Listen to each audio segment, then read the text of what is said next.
ይህንን አመት ስንጀምር የአመት የኢትዮጵያ የማንሰራራት አመት ነው ብለን ነበር እና በሁሉም የስራዎቻችን መስክ በግምገማ ያረጋገጥነው በፋክት ያረጋገጥነው እየመጣ ያለው እመርታ እየመጣ ያለው ለውጥ ይበል ይቀጥል የሚያስብል ነው። ኢትዮጵያ የምትነሳበት ዘመን የሚጣለው መሰረት በሁሉም መስክ ነው። በእርሻ ስንዴ፣ ቡና እንደምንለው፣ በማይኒንግ ወርቅ እንደምንለው፣ በኢንዱስትሪ ኢትዮጵያ ታምርት እንደምንለው፣ በቱሪዝም በጣም በርካታ ስራዎች እንደተሰሩት እንዲሁም በቴክኖሎጂው በተለይ የሞባይል ባንኪንግ አሁን በቅርቡ የተመረቀው የመሶብ የአንድ ማዕከል አገልግሎት ከዛ ቀደም የተመረቀው የኳሊቲ ኢንፍራስትራክቸር አብዛኛው የተቋም ግንባታ ስራችን ተሰናስሎ ተደምሮ ሲታይ የኢትዮጵያን ማንሰራራት እውን እየሆነ እያየነው እንደመጣን ያመለክታል። አሁን ያለነው የቦሌ ቡልቡላ ፓርክ ነው።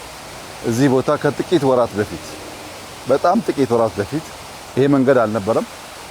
ከዚህ ኮንዶሚኒየም ፊት ለፊት የነበረው ቦታ ፓርኪንግ፣ መኪና ማከማቻ፣ ቆሻሻ መጣያ እውነት ለመናገር ለውድድር የማይመች ቦታ ነበር።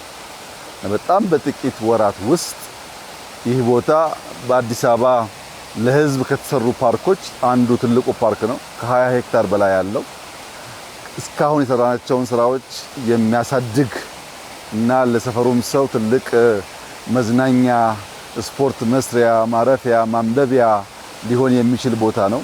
ስራው ግን እዚህ ብቻ አይደለም። ከቦሌ አደባባይ ጀምሮ እስከ ጎሮ አዳማ ኤክስፕሬስ መውጫ ያለው መንገድ ድረስ የተያያዘ ነው።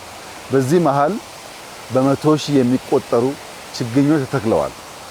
ሙሉ መንገዱ አሁን ከ2-3 አመት በኋላ ጫካ ነው ኦል ዘ ዌይ የምናየው ማለት ነው። ልክ ሌላ ሀገር እንደምናየው ሃይዌይ በዛፍ ከግራና ቀኝ ዛፍ ያለው ከመሃል ዛፍ ያለው እጅግ ለአይን የሚስብ አይነት መንገድ ነው የሚሆነው። የመጣ ነው እዚያ ጋር የነበረውን ድልድይ በመናሰራበት ወቅት ለድልድይ ስራ ነበር የምንመላለሰው። ከዚያ ነው እንግዲህ ሐሳብና ስራ የመጣው። ይህ ስራ እንዲሳካ የቦሌ ክፍለ ከተማ አመራሮች፣ የዚህ አካባቢ ነዋሪዎች የሰጡት ዋጋና የከፈሉት ነገር እጅግ ከፍተኛ ነው። እውነት ለመናገር በሞራል ከማገዛችን ሐሳብ ከማገዛችን ውጪ ከሞላ ጎደል 90% ስራ የተሰራው በክፍለ ከተማ ብቻ ነው። ኢቭን የአዲስ አበባ ከተማ ሼር አነስ ይላል እዚህ ቦታ ላይ ከሐሳብ ከድጋፍ ውጪ ያለው ማለት ነው። ይሄ ሁሉም ክፍለ ከተማ መማር አለበት። በራስ አቅም ህዝብን አስተባብሮ እንዲህ ያለ ስራ መስራት በእጅጉ ያስፈልጋል። ለምን ያልከኝ እንደሆነ እንዳየው ባስኬትቦል፣ እግር ኳስ መጫወቻ፣ ሌላ ኤክሰርሳይዝ መስሪያ ቦታዎች፣ መዝናኛ ቦታዎች፣ ለሰርግ ለአኒቨርሰሪ የሚሆኑ ቦታዎች አሉት። በዚህ አካባቢ ያለ ሰው ይሄ ያለ ጊዮን መሄድ አያስፈልገውም፣ ሸራተን መሄድ አያስፈልገውም፣ ፍሬንድሺፕ መሄድ አያስፈልገውም። በሰፈሩ ሁሉም ነገር አለው ማለት ነው። ስፖርት ኢትዮጵያ ትወዳለች፣ ነገር ግን ጠንካራ ስፖርተኞች ልታፈራ አልቻለችም ተብሎ ይተቻል። ጠንካራ ስፖርተኛ ለማፍራት ከልጅነት ወራታቸው ጀምሮ ስፖርት የሚሰሩበት ነገር ካልፈጠር እንዲሁ በአንድ ቀን በአንድ ጀንበር የሚፈጠር ጉዳይ አይደለም።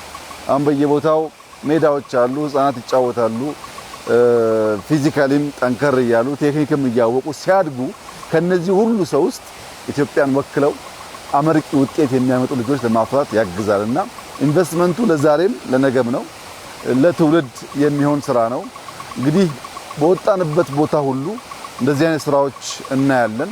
በጥራቱ በሳይዙ ተፈጥሮን ኢምብሬስ ባደረገበት መልክ ስንመለከት በየትኛውም መመዘኛ የትም ዓለም ከምናየው ነገር የሚሻል እንጂ የሚያንስ አይደለም። እጅግ አስደማሚ ስራ ነው። የአካባቢ ሰዎች ይበልጥ እንዲጠብቁት ጽዳቱን፣ ሴኩሪቲውን፣ የተሰሩት መሰረተ ልማቶች እንዳለ ማስጠበቅ የህዝቡ ኃላፊነት ይሆናል። እኛ ደግሞ አልፎ አልፎ ሲመቸን መተን ከሰፈሩ ነዋሪዎች ጋር የምንዝናናበት እንዲሆን ቆሻሻ የሌለው ሰላም ያለበት ሰዎች ህፃን ቢሆኑ ሴቶች ቢሆኑ አዛውንት ቢሆኑ የማይሰጉበት ቦታ እንዲሆን አደራ ማለት እፈልጋለሁ። የተሰራው ስራ በጣም በጣም በጣም በጣም አሜዚንግ ነው። በጣም ደስ የሚል ስራ ነው። ይሄ ይስፋ ነው እንግዲህ እንደዚህ አይነት ስራዎች በጣም በየቦታው እየበዙ ነው ያሉት። ይሄን እያሰፋን እየተማርን እያሻሻልን አስተናስለን የተሻለ ሀገር አስተናስለን የተሻለ ከተማ እንፈጥራለን። እንደዚህ አይነት ስራ ሰርተው ያለፉ ሀገራት ዋጋ ሳይከፍሉ ሀገር የሰሩ አንድም ሀገር የለም። ከአሜሪካ ጀምሮ ኦል ዘ ዌይ አደገ የሚባል ሀገር ቢኬድ ዋጋ ከፍሎ ትውልድ ዋጋ ከፍሎ ነው ሀገር የሚሰራው እና ሀገር ለመስራት የሚከፈለውን ዋጋ ለልጆቻችን እንደሚደረግ ኢንቨስትመንት እያሰብን በቀና ልቦና ሀገራችንን እንድንሰራ እንድንገነባ አደራ ማለት ፈልጋለሁ። በሁሉም መስክ እየመጣ ያለው ውጤት ተስፋ እንዳለን ያመላክታል። ይሄንን ደግሞ በየአመቱ አጠናክረን በርተን በመስራት የኢትዮጵያን ትንሳኤ እናረጋግጣለን የሚል ሙሉ እምነት አለኝ። ባየሁት በጣም ደስ ብሎኛል። ይህ ነገር እንዲበረታ እንዲቀጥል እመክራለሁ። እጅግ አድርጌ አመሰግናለሁ።